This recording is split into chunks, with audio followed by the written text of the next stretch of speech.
दोस्तों, आज हम देखने चलेंगे जंगल का जादुई मेला। विलोवुड का जंगल अपनी हरियाली और खुशियों के लिए मशहूर था, लेकिन इस बार जंगल में कुछ अलग ही हलचल थी।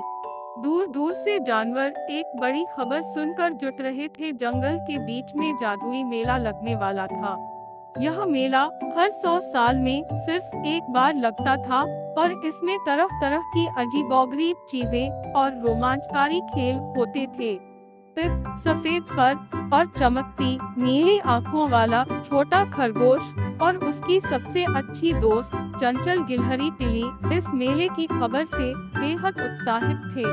पिप ने अपनी मान से झांकते हुए टिली से कहा, टिली, क्या तुमने सुना? मेले में सच बोलने वाला आईना और उड़ने वाले गुब्बारे होंगे। टिली ने एक पेड़ की शाखा से छलांग लगाते हुए जवाब दिया, और जादुई भूल-भुलैया भी। मैंने सुना है कि जो इसे पार करता है उसे एक खास इनाम मिलता है। पिप ने चहकते हुए कहा, तो फिर देर किस बात की? चलो तैयार हो जाते हैं। दोनों दोस्तों ने अपने छोटे बैग पैक किए और जंगल के बीच की ओर चल पड़े, जहां मेला लगने वाला था।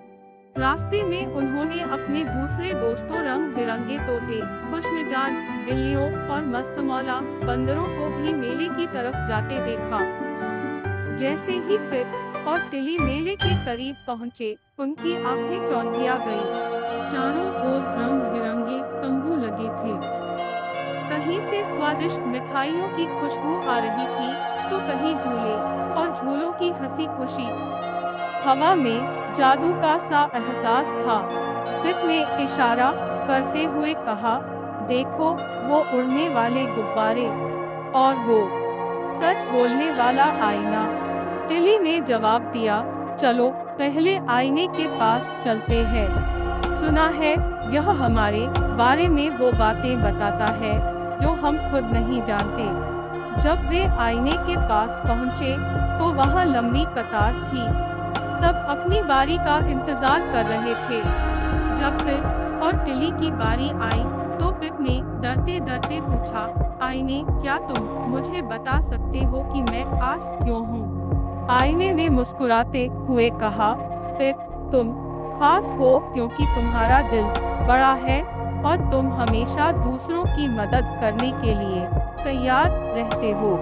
टिली ने भी पूछा, और मेरे बारे में? आईने ने जवाब दिया, टिली, तुम्हारी चंचलता और हिम्मत तुम्हें खास बनाती है। तुम कठिन रास्तों पर भी मुस्कान के साथ चलती हो। दोनों ने मुस्कुराते हुए आईने को धन्यवाद दिया और अगले आकर्षण की ओर बढ़े।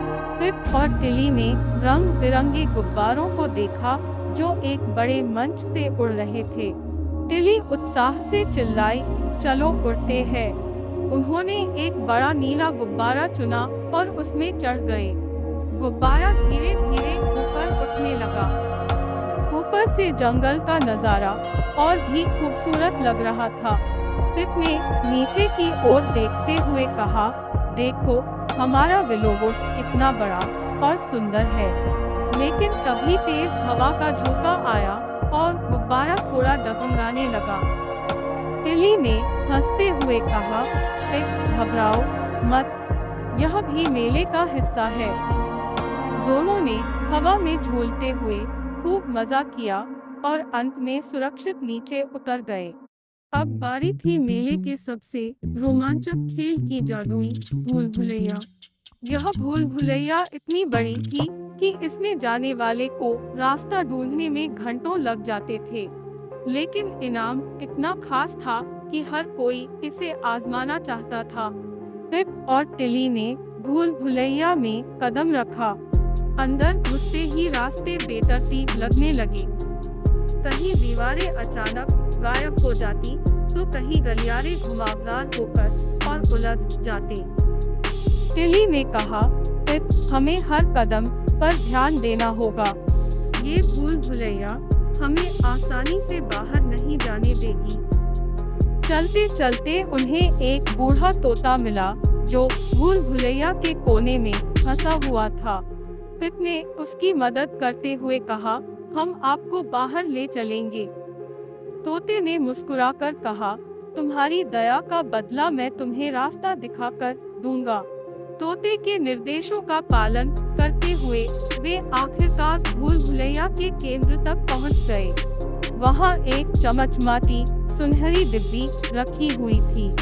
जैसे ही उन्होंने डिब्बी खोली, उसमें से एक जादुई आवाज आई, तुमने अपनी बुद्धिमानी और दया से इस चुनौती को पूरा किया।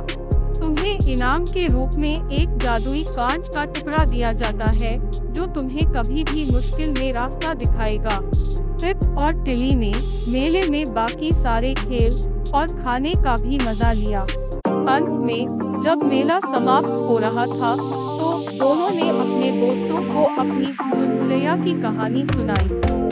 सभी ने उनकी तारीफ की और पूछा, तुम अगली बार कौन सा रोमांच करने वाले हो? पिप ने मुस्कुराते हुए कहा, जहाँ भी जंगल हमें बुलाएगा हम वहाँ जाएंगे, क्योंकि हर दिन एक नई कहानी है।